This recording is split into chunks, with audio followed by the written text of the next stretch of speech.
Please stand by. We're about to begin.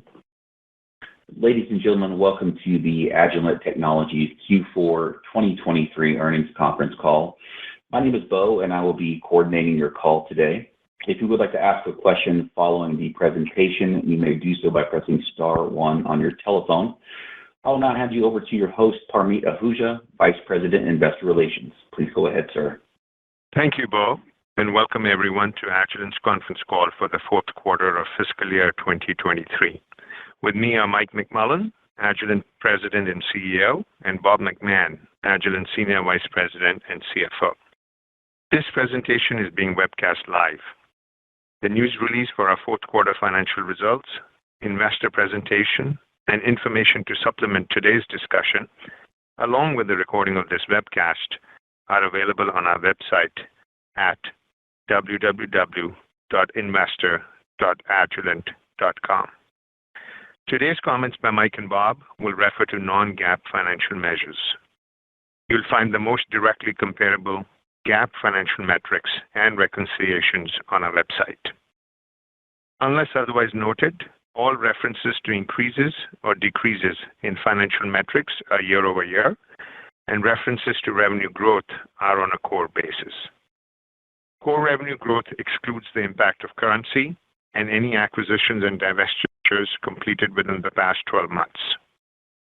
Guidance is based on forecasted exchange rates. We will also make forward-looking statements about the financial performance of the company. These statements are subject to risks and uncertainties and are only valid as of today. The company assumes no obligation to update them.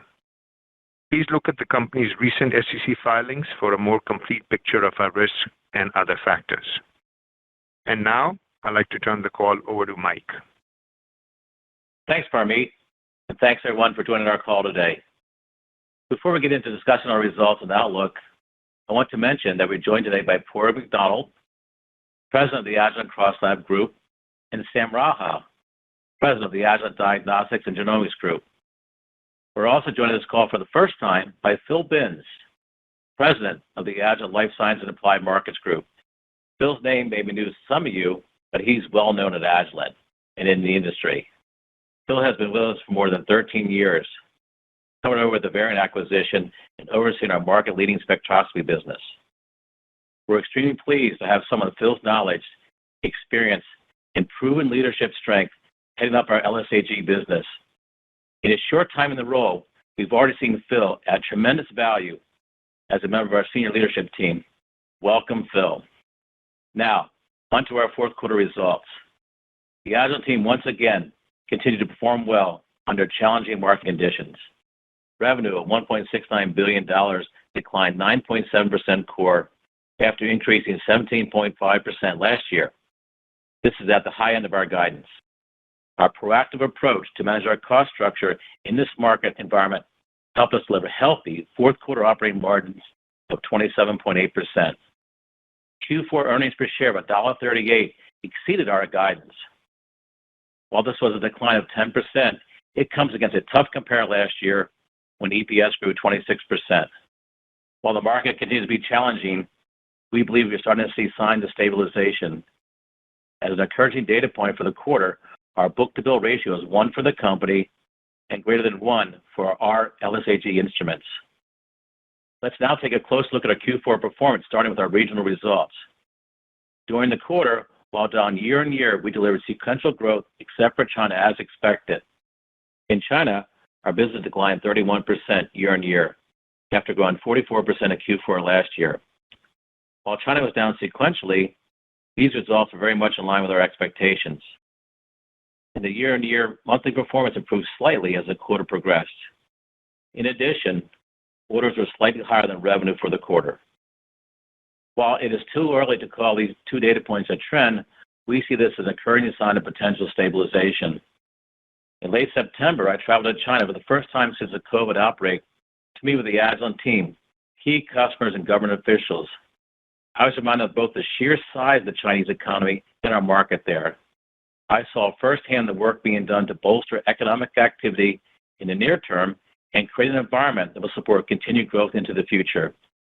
I remain convinced China will continue to play an important role in life sciences, and I'm confident that the China market will return to growth. In looking at our largest end market, pharma declined 14%, driven by continued caution among customers on capital expenditures for new instruments. Within pharma, biopharma performed better than small molecule. Geographically, our biopharma business outside China grew high single digits. Looking at performance by business unit, the Life Science and Applied Markets Group delivered revenue of $928 million, down 18% core versus a tough compare last year of up 22%.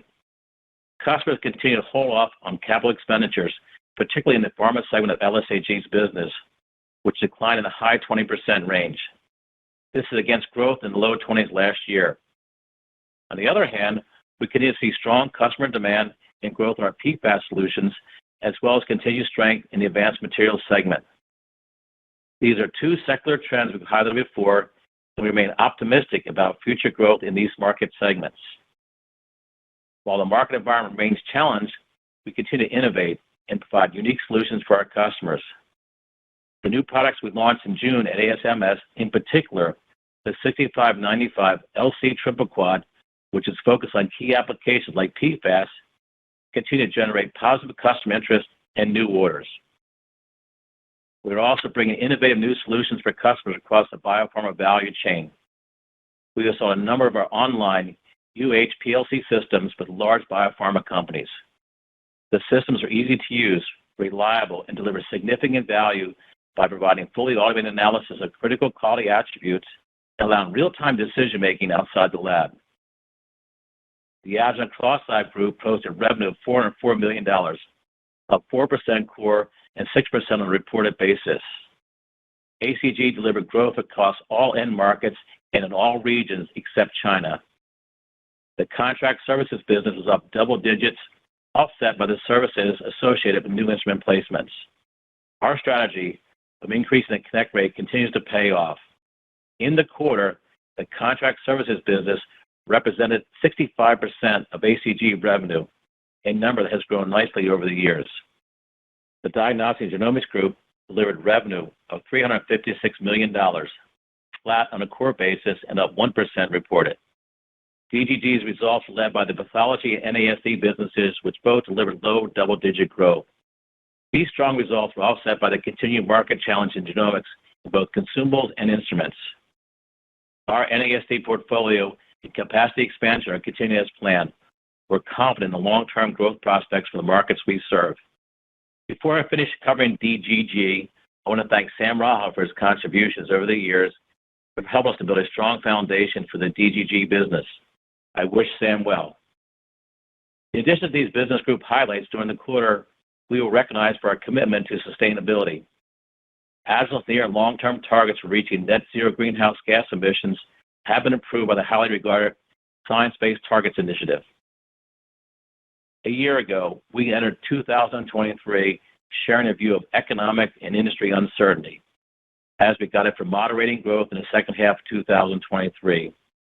We had not anticipated, however, the significance of the market headwinds the industry eventually faced, particularly in the pharma market in China.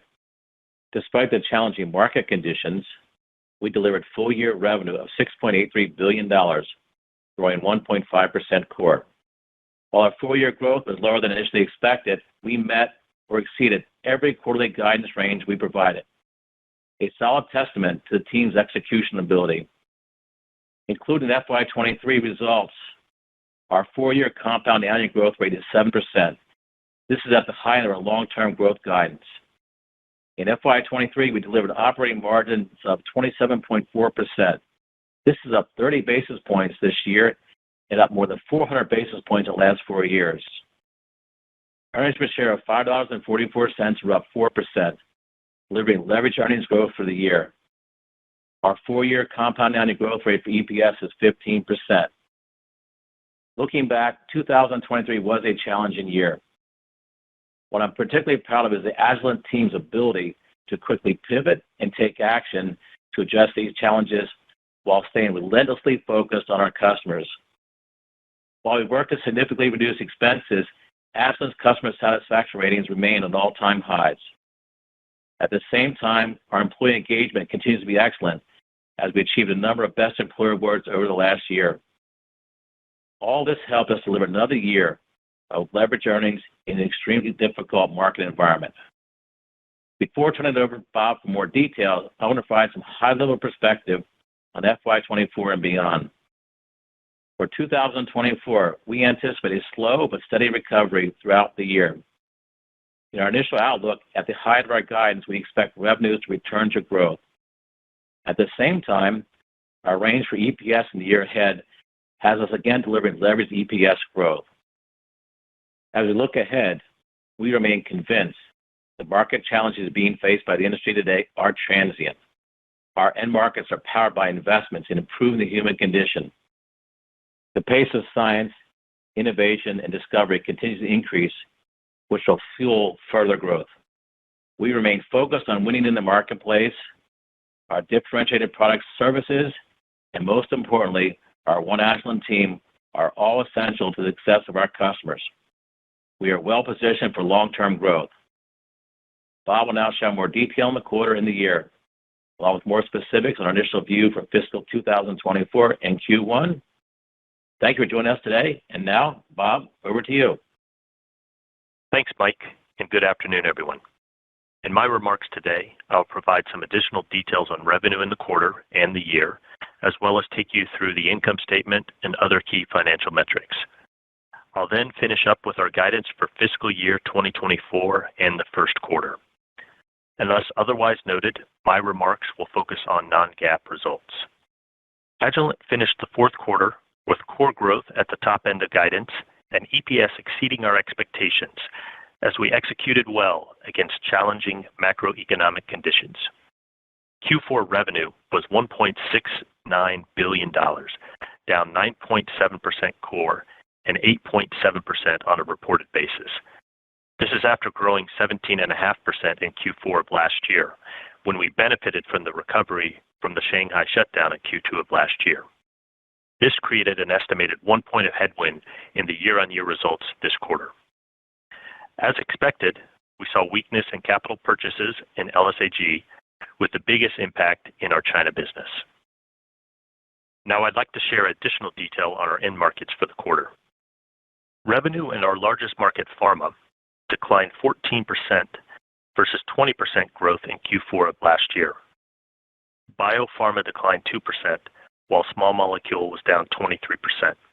However, biopharma ex-China was up 7% in the quarter and grew solidly for the year. And while small molecule was down, the decline was most pronounced in China. And outside China, small molecule was up sequentially in the quarter. Chemicals and advanced materials declined 11% versus growth of 27% last year, while flat sequentially. Our chemicals and energy subsegments were down 15%, while advanced materials were down roughly 2% globally and up 4% in the Americas and Europe combined. The food market was down low double digits against a tough 20% growth comparison last year. High single-digit growth in the Americas was offset by declines in all other regions. In the Americas, PFAS testing is emerging as an important growth area in food testing, helping drive the high single-digit growth. We expect testing for PFAS chemicals will continue to be a growth driver across multiple end markets over time. The environmental and forensics market declined 3% versus 18% growth last year. Similar to the food market, the Americas region continues to experience strong growth, up double digits, driven by PFAS.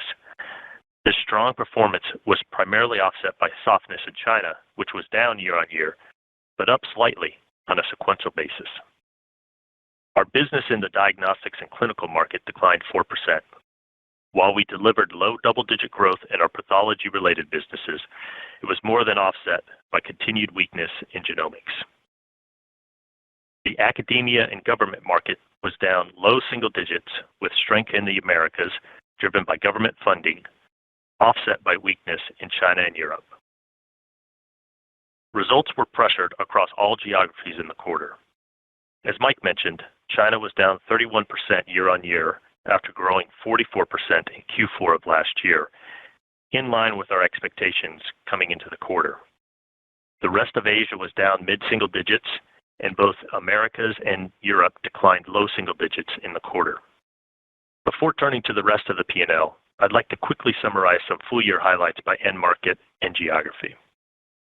From an end market perspective, all markets grew low to mid-single digits for the year except for pharma, which was down 2% globally. And in addition, all geographies grew except China, which was down 5%. Now back to the P&L for the quarter. Despite the revenue declines, our team continues to execute at a very high level. Fourth quarter gross margin was 55.8%, and our operating margin was a healthy 27.8% in Q4, which was slightly better than our internal expectations. Below the line, we benefited from stronger than expected cash flow, generating incremental interest income in the quarter. Our tax rate was 13.75%, and we had 293 million diluted shares outstanding, both as expected.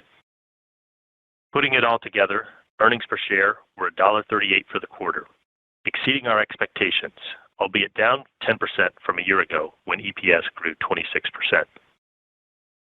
As Mike mentioned, our Q4 results capped a year where we grew 1.5% or on the top line, increased operating margins by 30 basis points, and grew EPS by 4% while overcoming a couple of points of currency headwinds. This is a real statement on the team's ability to quickly adapt to market changes while still delivering leveraged earnings growth.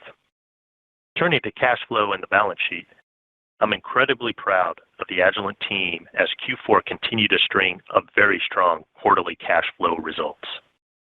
In Q4, we generated operating cash flow of $516 million, well over 100% of adjusted net income, and invested $84 million in capital expenditures. CapEx spending is driven by our ongoing NASD capacity expansion, which remains on track. For the year, we delivered $1.5 billion in free cash flow, an increase of 44% over last year. Our balance sheet continues to remain healthy as we end the fiscal year with a net leverage ratio of 0.6 times. With the current challenges in the market, it is great to be a company with a fortress balance sheet and strong cash flow. In the quarter, we paid out $66 million in dividends and spent $80 million to repurchase shares. And for the year, we returned $840 million to shareholders through $265 million in dividends and $575 million in share repurchases.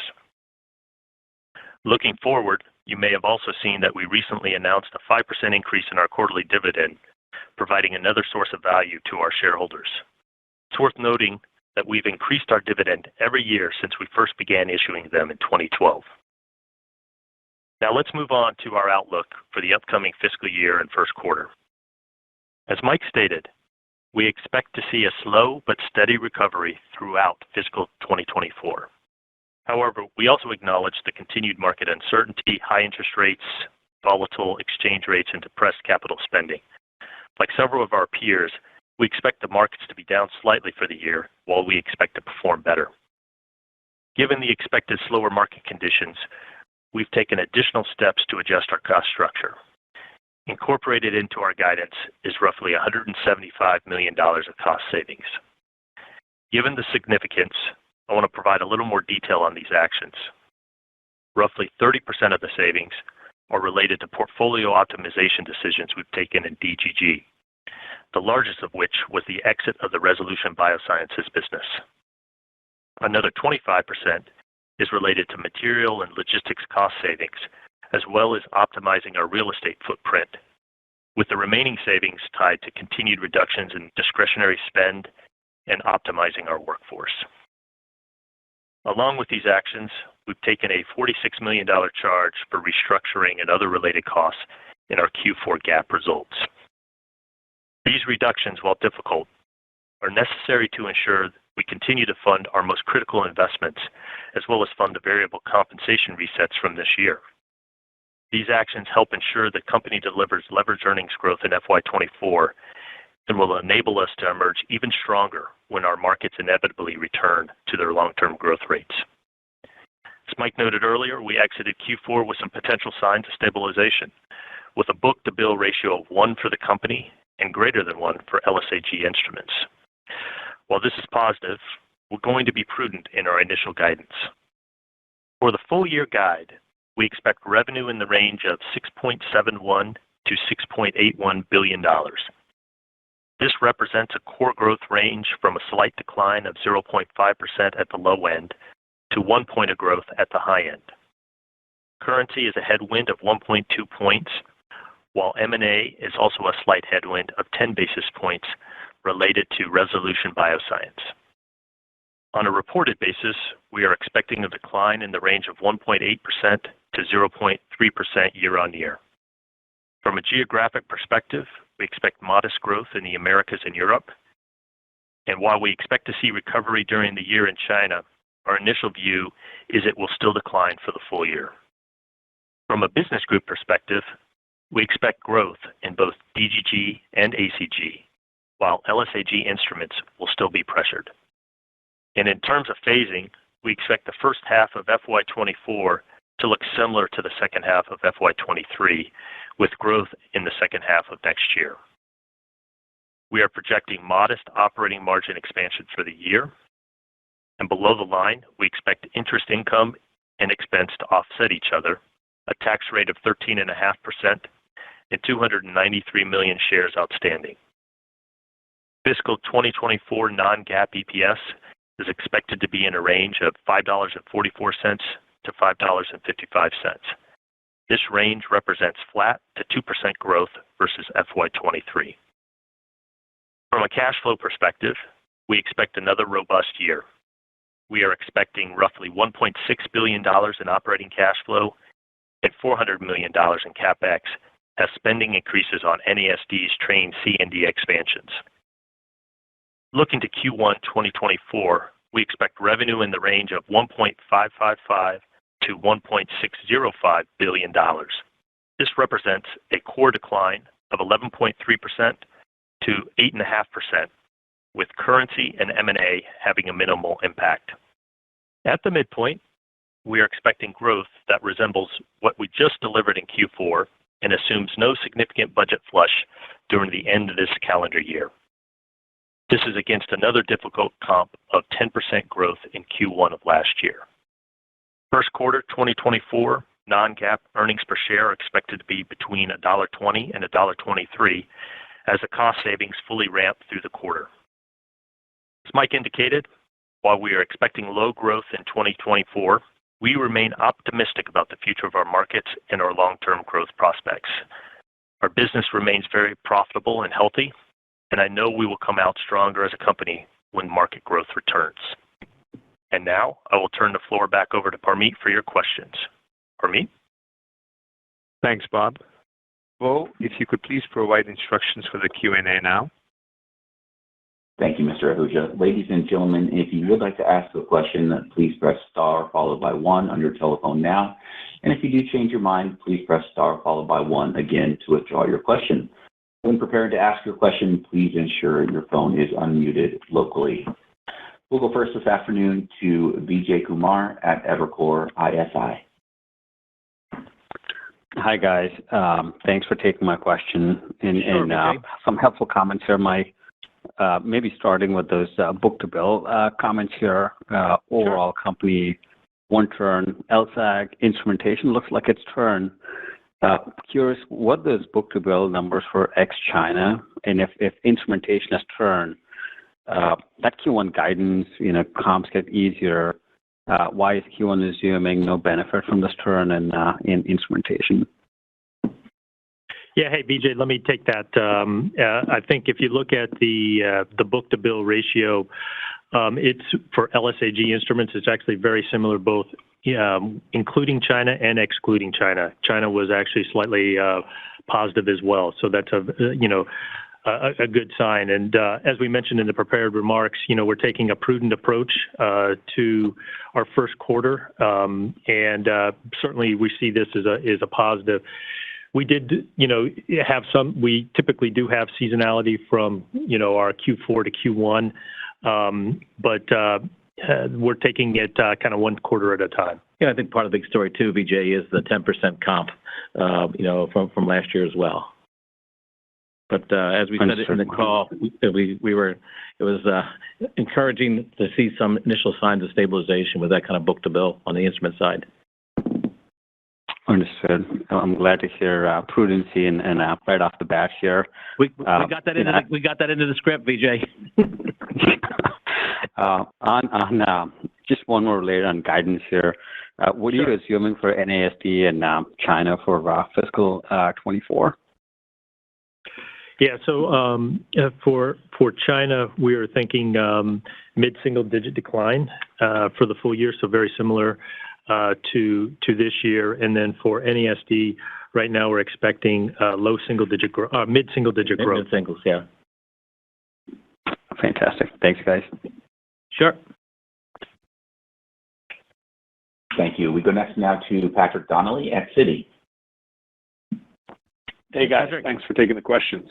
And Mike, maybe kind of a follow-up on the 1Q guide. It seems like, again, the order's encouraging, maybe a little bit prudent on the guide, as you said.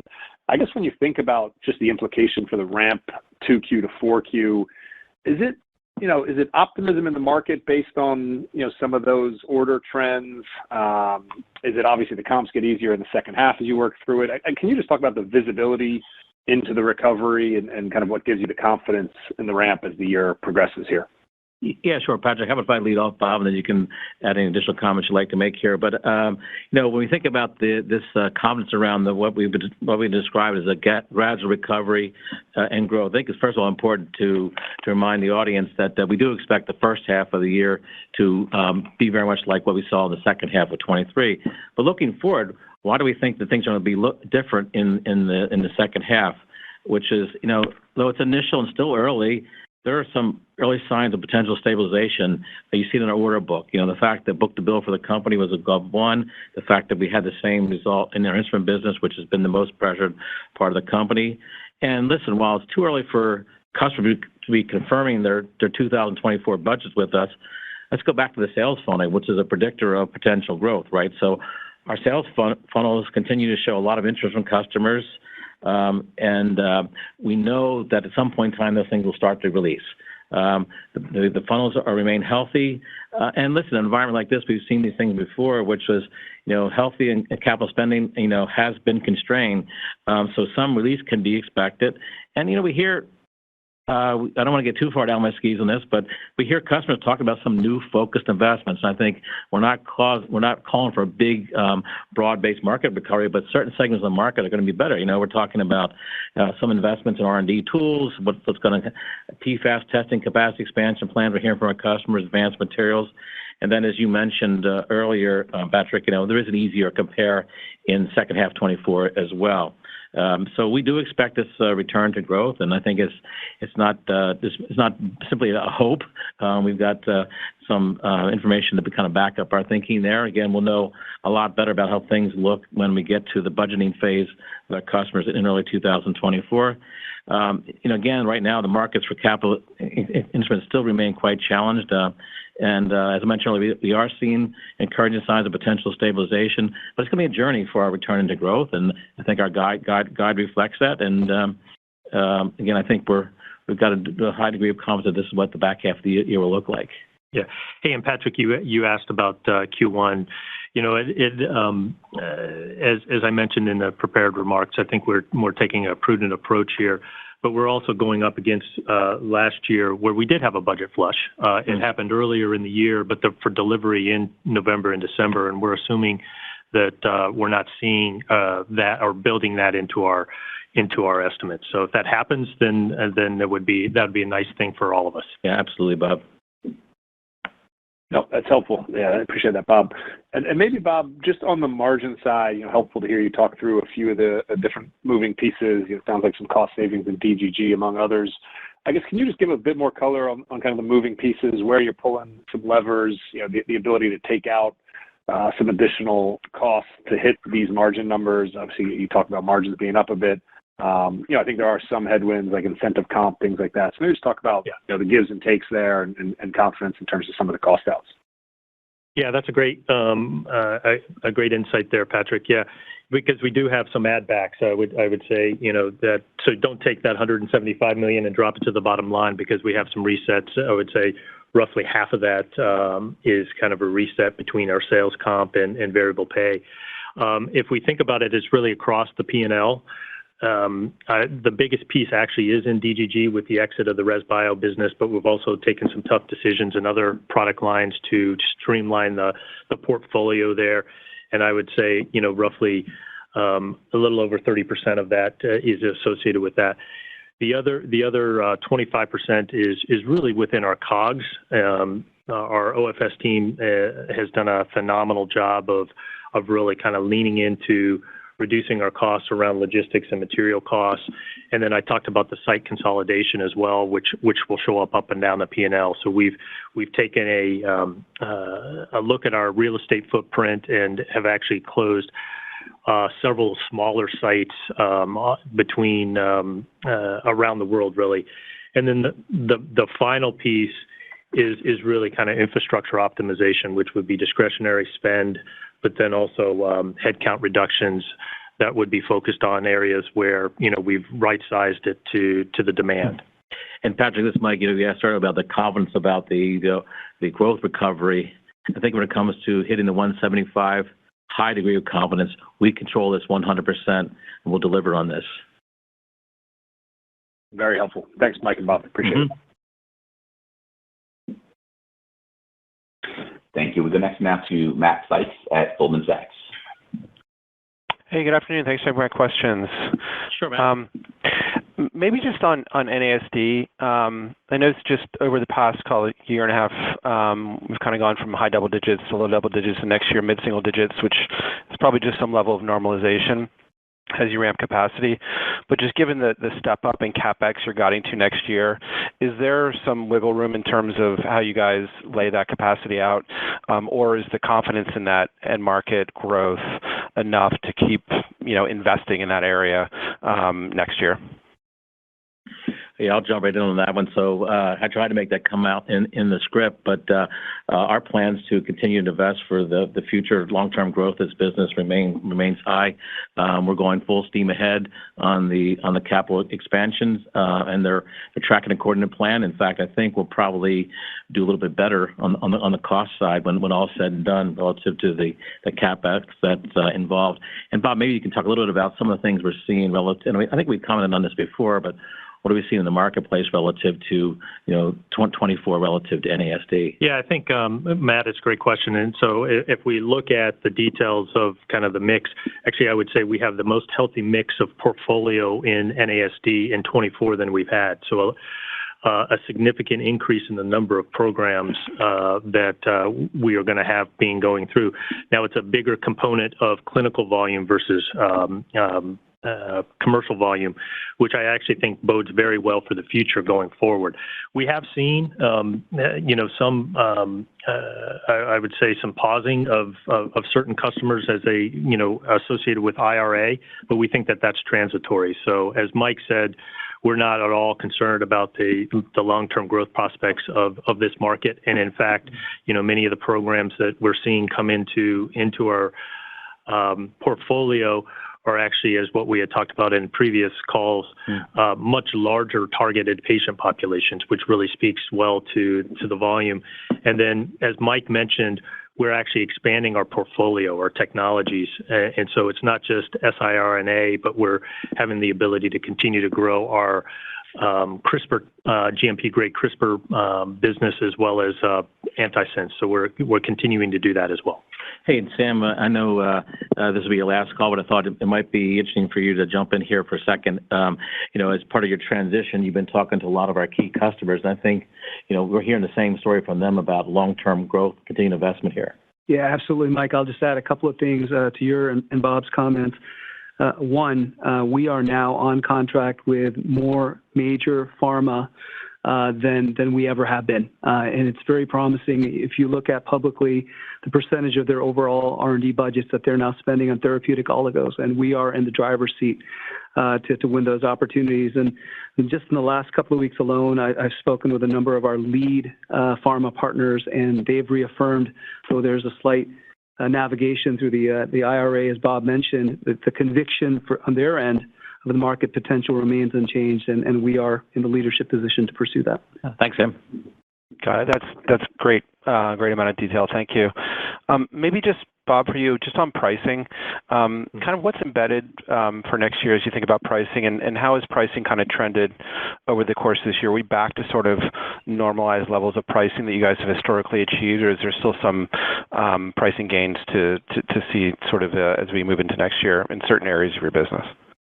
Yeah, hey Matt, that's a great question, and we ended the Q4 at just a little under 3%, and actually for the full year was greater than that. So it actually continues to hold up very well. What we're building into our plan for next year is roughly 2 percentage points of price, which, as you know, is greater than our historical kind of pre-COVID levels. And so what we've been able to do, I think, is really speaks to the value of the value proposition that we have, as well as the emerging mix of our businesses as well. Thank you. Thank you. We go next now to Rachel Vatnsdal at JP Morgan. Great. Good afternoon, and thanks for taking the questions. So first up, I just wanted to ask on China. You mentioned that the region was down 30% this quarter. That was in line with your expectations. You're expecting it to decline mid-singles again next year. So I guess just how much of a function is that really due to some of the comps and starting to lap the, easier comps late into next year versus is there anything structurally wrong with that market? And how do you expect China to continue to grow on that medium to long term? You want to take the first part, Bob? I think it's... Yeah. So, I think from the standpoint of the comps, what we would see is obviously if you looked at what we did in the first half of this year, we had very strong growth, and then we're going up against extremely difficult comparisons this year. I mean, as I mentioned, we were down up 44% in Q4 of last year, so down 31% this year. We're still up, over the 2 years. And as we think about this, similar to the rest of the kind of the guide, we're expecting kind of declines in the mid-20s in Q1 and getting better from there. And some of that, it will be an easier comp, and I'm sure Mike will talk a little bit more about this, but we don't see anything structurally changing in the Chinese marketplace for life science tools. Yeah, absolutely, Bob. So I want to pick up from there. So I made a few comments about this in the prepared remarks, but I made my first trip to China since October 2019 when we were there for the BCIA show. And, what did I see? First of all, I was just reminded how quickly things can happen in China. Electric vehicles everywhere, a lot more green. Digital adoption was just amazing. I don't think anybody uses cash there anymore. And then you also reminded as you travel around the country just how big a country is, how big the economy is, and how big the markets are for life sciences. But to your specific question, here's what I was hearing from customers and my team and what I was seeing as well, which was, why do we think this market eventually will return to growth? All the things that have been driving this market over the years, which is primarily the Chinese government's 14th five-year plan, they're still on it. They're pointing to long-term growth, improving the quality of life in China. We're hearing stories of new environmental regs coming from PFAS. The anti-corruption impacts that we've seen in the health and the pharma space look to may have peaked with a lot of the actions occurring, which could ultimately long-term lead to more R&D investments because there'll be less money being spent in the SG&A area. But I don't want to be too short-term optimistic about, this expansion of growth because the business is bouncing along at a certain level. And that's why we call it stabilization in our prepared remarks. So what we're seeing, what we're forecasting, what we're hearing is from our teams and our customers, don't expect any significant new near-term improvements, or don't expect any significant near-term deterioration either. And I think that's why when you look at the year-to-year numbers in terms of growth rate, Bob, it's probably a compare issue. But we've had a couple months now of the business running at a certain level, and that gives us the sense that, I think we used the word potential signs of stabilization. So hope that helps. Yeah, no, that's helpful color. And then I just wanted to dig a little bit more on your comments around next year. So you mentioned that you expect the first half to be similar to what you're seeing in the back half of this year. So I guess, can you just walk us through in a little bit more detail what exactly you mean by that? Should we be expecting similarities from an organic growth perspective, or are you really talking about more from a revenue dollar standpoint? And then same type of question on the trajectory of the rebound on margins and EPS next year. Should we expect, kind of that similar ramp given the cost dynamic as well? Yeah, I think if I'll try to answer all that in short order, Rachel. As we think about the first half of the year, yeah, we think that as we look at our business, and look at that kind of book to bill, we kind of troughed in Q2. Q3, I think we mentioned, actually was a little better. It was still less than one, and then Q4 continued to improve. And our expectation is that kind of performance will continue. Now we're going up against difficult comps when we were actually bleeding down our inventory. And that particularly happened in Q1 and Q2 of last year as we were talking about it. And so I would expect us to have the trough in of 24 being Q1, Q2 being a little better, and then growing out of that as we benefit from the easier compares. And I would expect our P&L and the EPS to look very similar to that. Q1, we've taken most of the actions there. They will have all been taken in the first quarter, but they won't have a full quarter, and so we'll have full quarters of the cost savings in Q2 through Q4. And so as that business kind of improves, as the business improves, we'll get more and more leverage on the bottom line.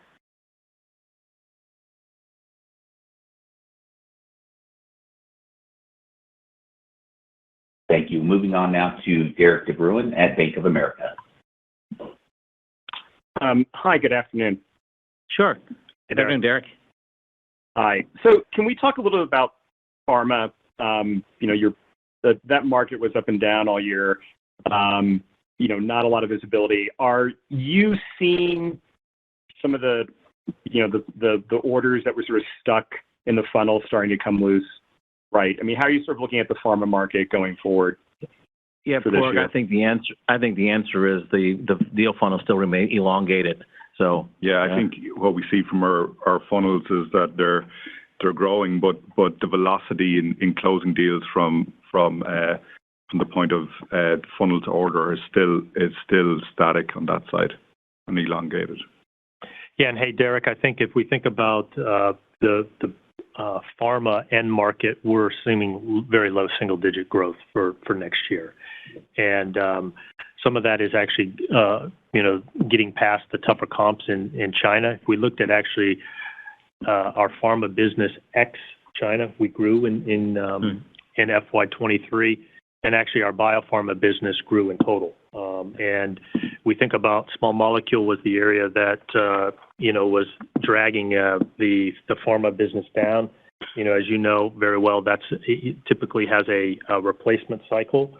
We are well into that replacement cycle. We were up very high. We kept calling it. And we've seen that be very depressed, and our expectation is that'll start coming back, in earnest in 24, but probably in the back half of 24.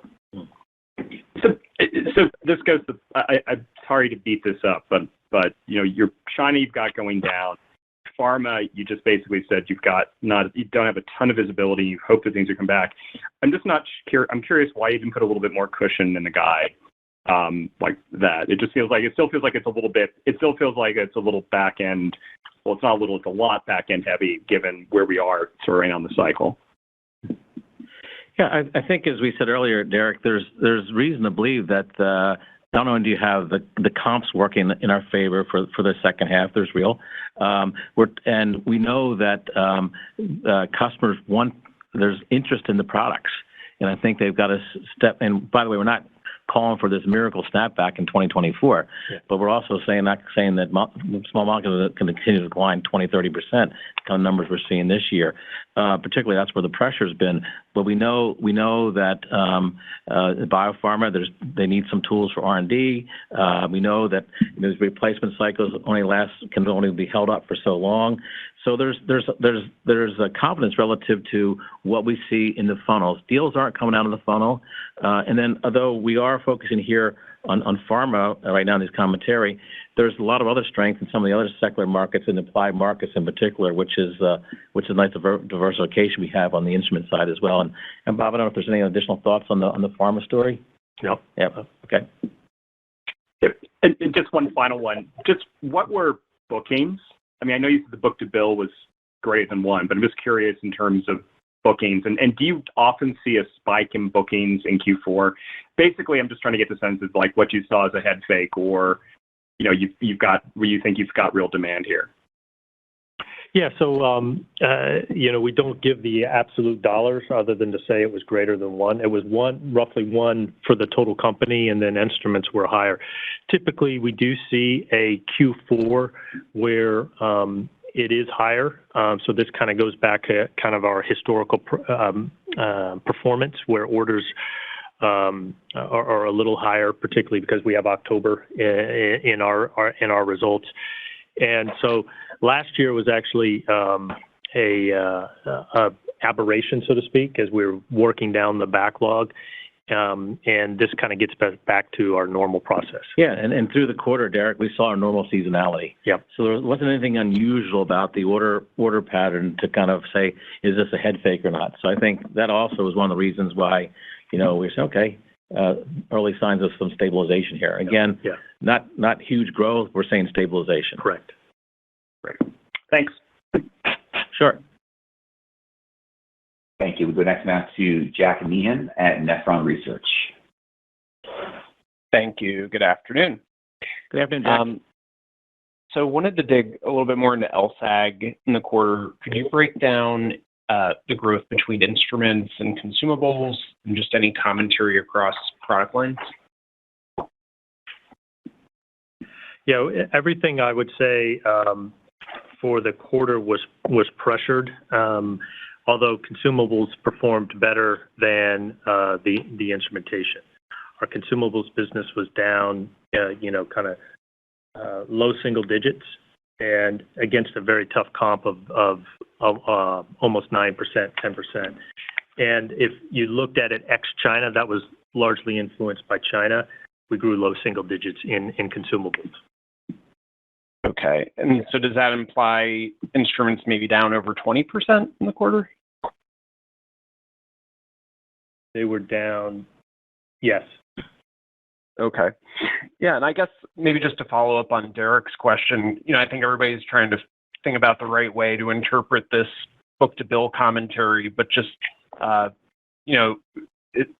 is there any additional color you can share on the magnitude? Were orders down in the quarter? I guess just trying to understand, because there was an easy or a difficult comp on revenue, like our orders kind of more, don't have a similar level of volatility.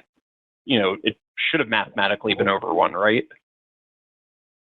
Yeah, so the orders were down year on year, but obviously down not as much as revenue was down year on year. And so when we look at it, I think that kind of shows, though, the stabilization, because we had, some pretty significant revenue last year because of the recovery in the first Shanghai shutdown. So I don't think that we actually think that this is the best way to kind of look at it on a go-forward basis, because we don't have the play of the backlog happening much anymore. And so actually, as we look at it on a quarterly basis, we've seen a nice steady progression up back to historical numbers. And Jack, I think it's fair to say, Bob, that one of the things we were conscious of was a lot of commentary about how significantly things were getting in terms of being worse. And as you know, we've been out for some time calling for no year-end budget flush, constrained capital environment. We came into the year actually guiding for slower growth in the second half. So what we're trying to intimate in the call today is, what we've been saying for the last several quarters is exactly what we're seeing right now. And we thought a proof point was the book-to-bill, which said, listen, it's not great out there in terms of robust growth, but the sky is also not falling either. Yeah. Okay, I appreciate all the color. Thanks, guys. Yep. Thank you. We go next now to Puneet Souda at Leerink Partners. Hi, Mike, Bob. Thanks for taking the questions. And, sure. Phil, good to have you at the seat there. First one on CrossLab. Bob, with 65% of your business being in service contracts, could you elaborate on what sort of growth contribution we should expect here for the full year? And also, I don't know if you provided the LSAG expectation contribution for 2024 as well. Yeah, for ACG, we're expecting kind of mid-single-digit growth as we are with the contracted services piece being double-digit, but then being pressured by the instrumentation. So that'll be moderated. And for the LSAG business, right now we're looking at kind of low single-digit decline. Again, with a greater decline in the first half of the year and a return to better performance in the second half of the year. Got it. Okay. And then on, if I could ask a little bit on semi-onshoring, that's a point that you're pointing at. That's not something you have focused on in prior calls. And I hear you that you're growing on the PFAS side, but just could you elaborate a little bit on both semi-onshoring as well as the environmental gains that you're having, and why shouldn't that contribute more to your instrumentation, growth in 2024? Yeah, it has the potential to do that. And as we talked about it, we're at the beginning of the year, and so we want to be prudent there. But there's nothing out there that doesn't say that should continue, given the macro and economic environment and the incentives that governments are providing to continue to invest. And actually what we're seeing is, nice business in Southeast Asia as well as India. And I would expect that to continue. That's where we're placing, incremental investments to continue to drive and capture that demand. I would expect the same thing in the environmental area as well. But we're not going to build all of that in right now at the beginning of the year. Bob, I think we saw some trends too we're starting to see, which was PFAS is also now driving some testing in the food marketplace, as well as every country that we talk to is in the process of further enhancing their own regs. So, we wanted to have some other areas of potential growth for the company beyond the story around pharma. Okay. Got it. Okay. Thank you, guys. Mm-hmm. Thank you. We'll go next now to Josh Waldman at Cleveland Research. Hey, thanks for taking my questions. Maybe one for Bob and then one for Mike. Bob, maybe circling back on Derek's question, I wondered if you could provide more context on the forecasting process this round or the puts and takes that went into the organic guide. I mean, as you take a step back, were there segments in the business that were like decelerating or slowing as you went into the guide, or maybe areas where you're still trying to find bottom? And if so, how did you reflect that in the guide? Yeah, obviously this year has been one for the ages in terms of being able to try to manage the forecasting. And so we've taken a number of different angles at it to look at it. So not only growth rates, which I think is the focus here, but also actually if you looked at it on a sequential basis and looked at the actual dollars, I think that's probably more instructive. Particularly as we were looking at the bleeding of the inventory.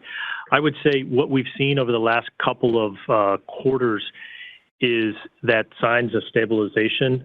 There are always puts and takes across the various businesses, and we think that we've tried to do that. We've built in feedback based on the field's projections, the funnel that Mike and Padraig talked about, and then an assumption around the conversion of those funnels. And we haven't seen the funnels slow down. There's still modest growth, and we're starting to see the slowing of the elongation. I'm not saying that it's stopped or accelerated in terms of the purchase, but we are starting to see that slowing, and you're actually seeing that in that book to bill. And when we look at the orders, on a sequential basis, we're starting to see that kind of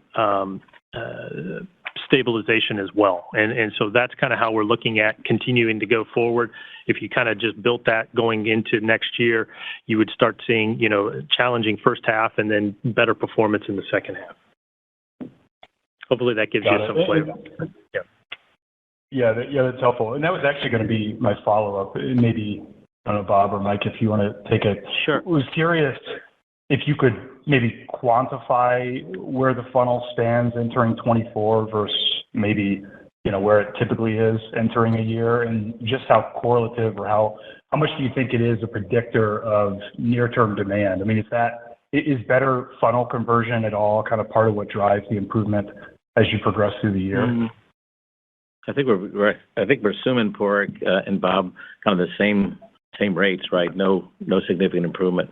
Correct. Yeah, we're going up against, the first half of this year, actually what you saw was the elongation of those cycle times. And so what we're seeing right now is kind of, like I said, it's not necessarily fully stable, but it's not declining or increasing at the rate that we saw at the first and second quarters of last year. And so you're starting to see that. And so all things being equal, that conversion is actually improving slightly versus a year ago.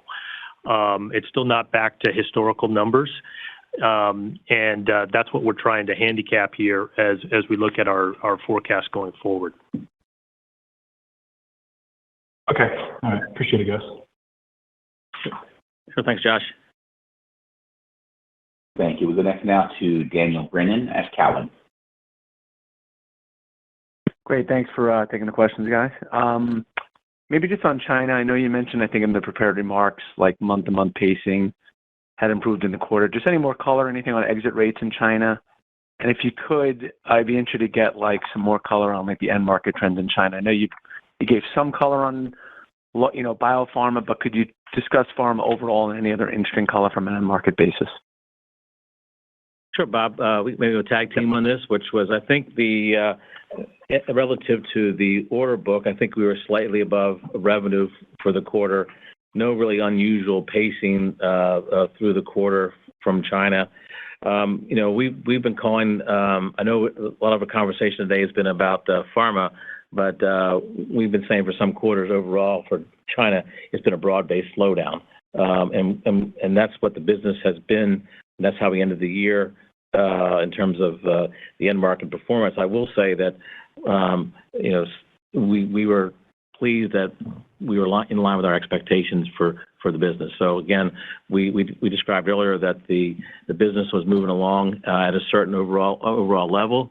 I think we do have a view of China that we will still be down in terms of the revenue for the year, but reflective of where we're seeing the business right now. So.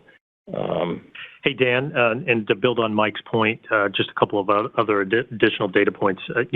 We were down pretty significantly in all end markets in Q4, as you would expect, because we were up 44% in Q4 of 22. And so that's probably not as relevant because we were catching up relative to some of the catch-up of the Shanghai shutdown. Another data point, though, is if we looked at kind of year-on-year growth, actually we exited October, the year-on-year performance, it was still a decline, but it was much better than what we saw at the beginning of the quarter. And so we actually saw sequential improvement. I think Mike mentioned that in his prepared remarks. And then if we looked at kind of absolute dollars, they've been pretty steady month on month. Got it. Thanks for that. And then, chemical and advanced material, it was like a tale of two cities. It looks like, C&E was down 15 in the quarter, you said, and you talked a lot about PFAS. And so does any more color, like what you're seeing on kind of both sides of the coin there? You know, what's kind of baked in on the scene, you know, on the core chemical and energy side for the year, and just anything on trends there. And then obviously it sounds like you guys still remain really constructive on the applied material side, or the advanced material side, excuse me.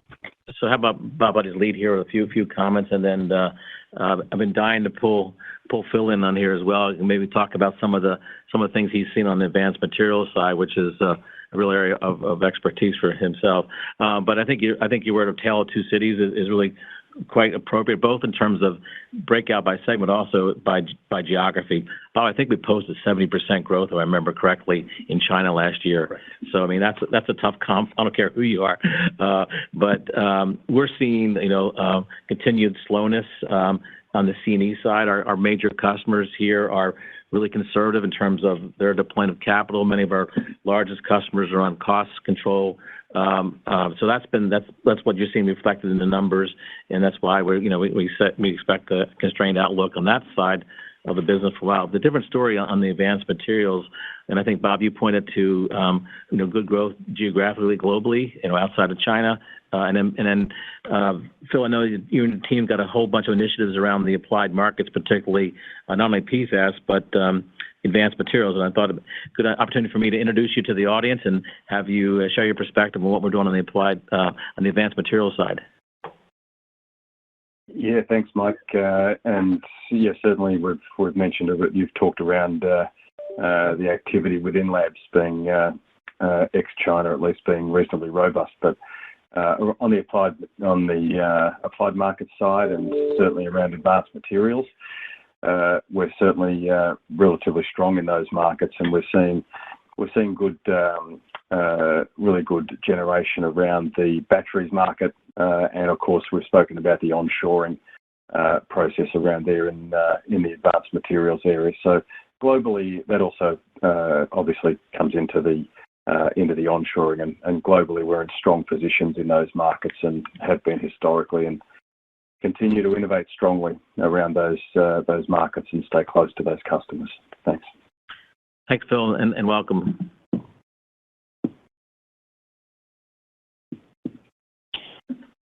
Thank you. We go next now to Dan Leonard at UBS. Thank you. I wanted to circle back for a moment on the Q1 guide. You spoke about a challenging year-on-year comp a couple of times, but as you're thinking about the Q4 to Q1 sequential ramp in dollars, how much of that decline forecasted is what you'd chalk up to seasonality versus prudent, if you could give us a flavor? That's a great question, Bob. Yeah, Dan, that's a great question. If you looked at last year, our revenue went down roughly $95 million from an extremely strong Q4 to also a very strong Q1. If you look at the midpoint of the guide, it's a little over $110 million. So there is an element of looking at what we did last year. Again, not assuming a strong budget. I don't want to kind of parse it out to give you a percent, but that kind of at least gives you kind of how we were thinking about the Q1 guide relative to what we saw in Q1 of last year. Appreciate that. And then as a follow-up, can you remind me in 2024, when do we lap the headwinds on the genomics side? And what is your appetite for continued investment in genomics as part of the DGG portfolio? Yeah, I would expect us we will have a difficult Q1 and then starting to get better from Q2 and beyond. Not dissimilar from the rest of some of the businesses. And then I'll let Mike talk about the investment. Yeah, I think it's first of all, just to remind the audience, when we talk about a genomics business, what are we talking about? Got a $500 million business, probably 50% of it's in QA/QC instrumentation, where we are the undisputed leader here. A lot of appetite to invest here. Our tape station product, particularly the consumables business, is on fire right now. Capital side is constrained, as we've seen across the marketplace. And then I think we all believe in the view that NGS will continue to be a growth market for us. and for the industry. I think that people are dialing back their expectations about how robust it is for a period of time, and I think we're seeing that in our business. So why do we make some of the structure changes we made on the portfolio? Because we want to ensure that we've got the ability to have a healthy P&L while at the same point in time investing in growth. So there's a reallocation of R&D dollars happening as a result of some of the changes we made that we talked about over the call. So answer the story is we have a lot of appetite for focused investments in areas where we think we can win in genomics. Thank you.